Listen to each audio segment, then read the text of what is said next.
মৃত্যুবার্ষিকী পালন করা জায়েজ কিনা? আমরা জায়েজ এবং নাজায়েজের দিকে আমরা যাচ্ছি না, জায়েজ এবং নাজায়েজের দিকে আমরা যাচ্ছি। আমরা কিছু লজিক নিয়ে কথা বলবো। কি নিয়ে বলবো? লজিক নিয়ে কথা বলবো।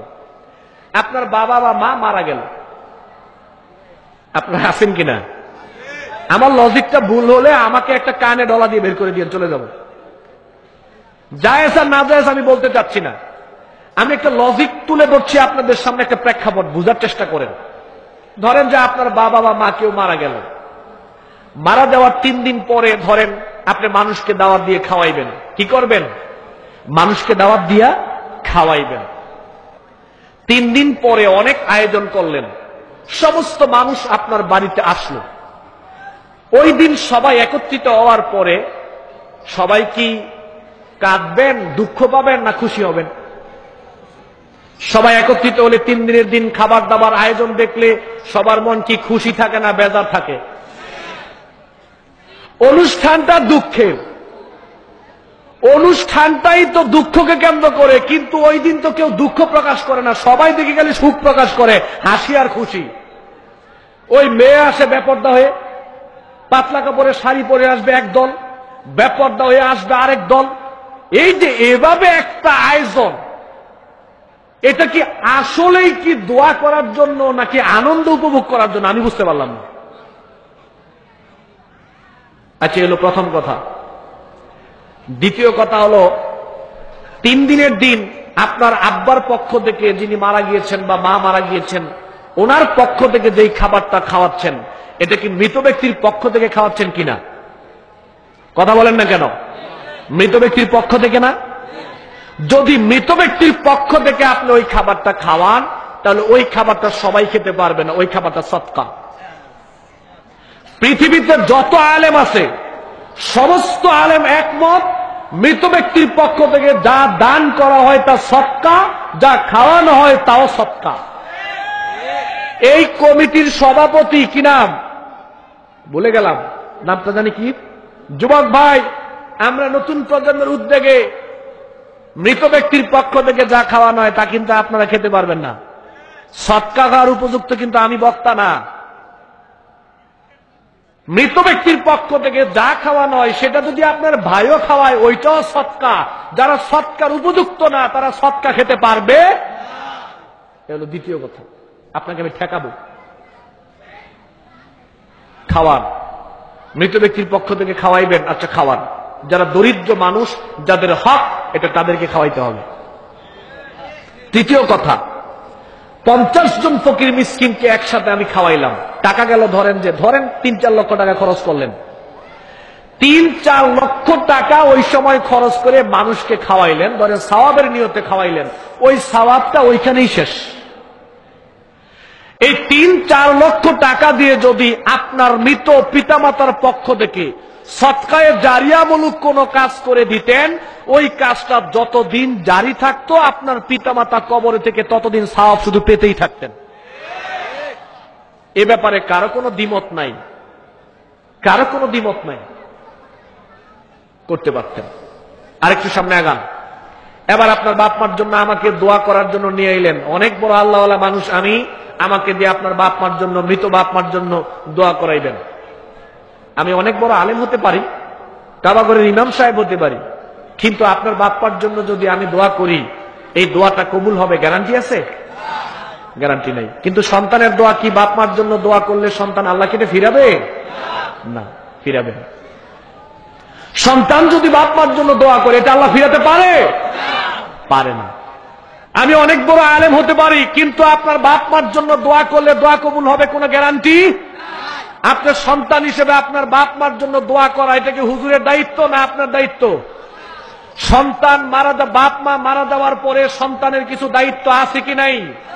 মুহাম্মদ সাল্লাল্লাহু আলাইহি সাল্লামকে একজনকে জিজ্ঞেস করলেন, হাল বাকিয়া মিন বিররি আবাওয়াইয়া শাইউন আবারুহুমা বিহি বা'দা মাউতিহিমা। রিয়াদুস সালিহিনের প্রথম খণ্ডে আছে, রাসূল সাল্লাল্লাহু আলাইহি সাল্লামকে জিজ্ঞেস করা হলো, আমার মা মারা গিয়েছে, আমার পিতামাতা মারা গিয়েছে, তাদের জন্য সন্তান হিসেবে আমার কি করণীয়, তাদের প্রতি এখন আমার কি দায়িত্ব রয়েছে? আল্লাহ নবী বললেন, তাদের জন্য তুমি আল্লাহর কাছে ইস্তেগফার করো, তাদের জন্য আল্লাহর কাছে ক্ষমা চাও, তাদের জন্য তুমি আল্লাহর কাছে দোয়া করো, তাদের পক্ষ থেকে দান সৎকা করো, তাদের বন্ধু বান্ধবদের সাথে ভালো আচরণ করো, তাদের আত্মীয়তার সম্পর্ক তুমি বজায় রাখো। তাহলে সন্তানের জন্য পিতামাতা মারা গেলে দায়িত্ব হলো সন্তান বাপ মার জন্য দোয়া করবে। আল্লাহ নবী তো এটা বলে না যে হুজুর এনে দোয়া করাইতে, এটা বলছে বলে নাই। রিয়াদুস সালিহিন প্রথম খণ্ড তিরমিজি শরীফের হাদিসটা, আল্লাহ নবী বলছে সন্তানের দায়িত্ব, সন্তান নিজে পিতামাতার জন্য দোয়া করবে, এটা পিতামাতার হক সন্তানের প্রতি পিতামাতা মারা গেল। তো আপনি দায়িত্ব পালন না করে হুজুরকে দিয়ে দায়িত্ব পালন করালে আপনি তার মুক্তি পাবেন না। এবার একটা রিস্কের কথা বলি, এটা আমার বিপক্ষে যাবে এখন, এ কথা এখন আমার বিপক্ষে যাবে। কমিটির ভাইরা, আমি বক্তার ইনকাম হালাল না হারাম কেউ জানেন? আমি হুজুরের ইনকাম হালাল না হারাম কেউ জানেন? আমি কাবাগরের ইমাম সাহেব হতে পারি, তাও আমার ইনকাম হালাল না হারাম কেউ জানেন না। আমি কাবাগরের ইমাম সাহেব হওয়া সত্ত্বেও যদি আমার ইনকাম হারাম হয়, আমি সারাদিন দোয়া করলেও দোয়া কবুল হবে না। আমার নিজের বেলায় তো আমার দোয়া কবুল হবে না, আপনার বাপ মা তো পরের ব্যাপার। আমি শিরকের মধ্যে লিপ্ত আছি কিনা কেউ জানেন? যদি আমি বক্তা শিরকের মধ্যে লিপ্ত থাকি, আমি কাবাগরের ইমাম সাহেব হলো আমার দোয়া কবুল হবে? আমার পিতামাতার সাথে যদি আমার সম্পর্ক ছিন্ন হয়ে থাকে, পিতামাতার সাথে যদি আমার সম্পর্ক ভালো না থাকে, আমি বক্তা দোয়া করলে আমার দোয়া কবুল হবে? তো কত রিস্কের মধ্যে যে আপনি আমাকে নিয়ে এসেছেন দোয়া করানোর জন্য, এবার বুঝেন। আজকে 10 বছর হয়েছে, 10 বছরের ভিতরে আমি কোন হুজুরকে আমার বাসায় দাওয়াত দিয়ে খাওয়াই নাই। কয় বছর? 10 বছরের ভিতরে কোন হুজুরকে আমি আমার বাসায় দাওয়াত দিয়ে খাওয়াই নাই। এই নিয়তে যে হুজুর আমার দাদা দাদি নাই, তারা মারা গিয়েছে, আমি এই নিয়ত করি নাই যে হুজুর আমার দাদা এবং দাদির জন্য একটু দোয়া করেন। এই নিয়তে 10 বছরের ভিতরে কোন হুজুরকে আমি আমার বাসায় দাওয়াত দেই নাই। রাস্তায় দেখা হয়েছে, হুজুর চলেন একটু নাস্তা করে যান, ভাগ্যে যা ছিল রিজিকে যা ছিল তাই দিয়ে মেহমানদারি করে দিয়েছি, সুন্নাত আদায় করে দিয়েছি। আল্লাহ হুজুর যদি ভালো চায় দোয়া করবে, আর মুমিন হিসেবে আমি দোয়া চাইতেই পারি, আমি একটু অসুস্থ একটু দোয়া করবেন, বিপদে আসি আল্লাহর কাছে একটু দোয়া করবেন, এটা বলতে পারি। আপনারা বুঝেন না, আপনারা মূর্খ মানুষ। আপনারা মনে করেন যে হুজুরদেরকে বাসায় নিয়ে দাওয়াত দিয়ে খাওয়াইলে হুজুর দোয়া করলে দোয়া কাজে লাগবে। তো হুজুরের দোয়া আপনার জন্য কাজে লাগবে, তো হুজুরের জন্য কি অন্য হুজুরের দোয়ার দরকার আছে না? তো কোন হুজুর কেন কোন হুজুরকে হুজুরের বাসায় দাওয়াত দেয় না? কথা তো সত্য, ফেলে দেন পারলে আমার কথা, আপনি আবার রাগ হইেন না। না, কথা তো সত্য। এ বিশ্বাস কেন মানুষের মনে থাকবে এটা হুজুরকে আবার বাসায় নিয়ে এসে আমার বাপ মার জন্য দোয়া করাইতে হবে? এটা যদি জরুরি বিষয় হয় তো হুজুরের বাপ মাও তো মারা গিয়েছে, ওনার জন্য দোয়া করানোর জন্য তার একটা হুজুর দরকার। এই নীতি তো আমরা হুজুররা ফলো করি না। আপনি হুজুরদেরকে দাওয়াত দেন, খতিব সাহেব সম্মান করেন যে খতিব সাহেব আজকে আমার বাসায় একটু বেড়াবেন, আপনার দাওয়াত। খতিব সাহেব যাবে, হালাল রুজি রোজগারের মাধ্যমে খাওয়াই দিবেন। আবার খতিব সাহেব আপনার জন্য দোয়া করতে পারে, বলবেন হুজুর আমার জন্য একটু দোয়া করবেন, এই সমস্যা এই আছে, দোয়া চাইবেন। একজন মুমিন আরেকজন মুমিনের কাছে দোয়া চাইবে, এতে কোনো দোষ নাই, দোয়া চাইতেই পারি একজন আরেকজনের কাছে। কিন্তু কেউ কারো প্রতি এভাবে নির্ভরশীল হওয়া এটা ঠিক। আজকে দেখেন, এই যে আমি বলে যাচ্ছি, এই সাধারণ লোকগুলো দোয়ার জন্য, রিজিকে বরকতের জন্য, বিভিন্ন সুযোগ সুবিধার জন্য বিভিন্ন পীর সাহেবকে নিয়ে ভালো ভালো খাবার দিচ্ছে, কাপড় দিচ্ছে, টাকা দিচ্ছে, হাদিয়া দিচ্ছে, কিন্তু ওই লোকটার মায়ের দিকে না খেয়ে আছে। নিজের মাকে খাবার দিচ্ছে না, নিজের মাকে ভালো কাপড় দিচ্ছে না, নিজের মাকে আপেল কমলা বেদানা কিনে দিচ্ছে না, নিজের মাকে দেশি মুরগি খাওয়াচ্ছে না, নিজের মাকে কই মাছ খাওয়াচ্ছে না, কিন্তু ওই ছেলেটা নিয়ে আলেম ওলামা পীর সাহেবকে খাওয়াচ্ছে। কেন খাওয়াচ্ছে? পীর সাহেবের দোয়া থাকলে দুনিয়া সাকসেস। নীতি সব উল্টো হয়ে গেছে। আল্লাহ নবীর বক্তব্য হচ্ছে রিদার রব্বু ফি রিদাল ওয়ালিদি ওয়া সাখাতার রব্বু ফি সাখাতাল ওয়ালিদি। তোমার বাপ মা যদি তোমার প্রতি সন্তুষ্ট থাকে তাহলে তোমার দুনিয়া এবং পরকাল উভয়টাই সাকসেস। তোমার বাপ মা তোমার প্রতি সন্তুষ্ট থাকলে আল্লাহ তোমার প্রতি সন্তুষ্ট হবে। তোমার বাপ মা যদি তোমাকে সন্তুষ্ট থেকে পরকালে মুক্তির জন্য দোয়া করে, আল্লাহ দোয়া শুনবেন কি শুনবেন না? শুনবেন। নিজে আমলের উপরে থাকবেন, আমল করবেন। বাপ মা যদি দোয়া করে, আমল এবং বাপ মার দোয়া একসাথে হলে দেখবেন আল্লাহ পরকালে মুক্তি করে দিবেন ইনশাআল্লাহ। আল্লাহ এই কথা বলে নাই, আমি আমার বিপক্ষে কথা বলে যাচ্ছি। আল্লাহ আপনাকে এই কথা বলে না আমাকে হাদিয়া দেওয়ার জন্য, আমাকে দামি দামি পাঞ্জাবির কাপড়, আমাকে সুন্দর খাবার, আমাকে ভালো ভালো পোশাক, আমাকে টাকা পয়সা, আমাকে দেশি মুরগি, আমাকে কই মাছ, এগুলো আল্লাহ আমাকে হাদিয়া দেওয়ার জন্য আপনাকে বলে নাই। আল্লাহ আপনার উপর দায়িত্ব করে দিয়েছে আপনার বাপ মার প্রতি এই হকগুলো আদায় করার।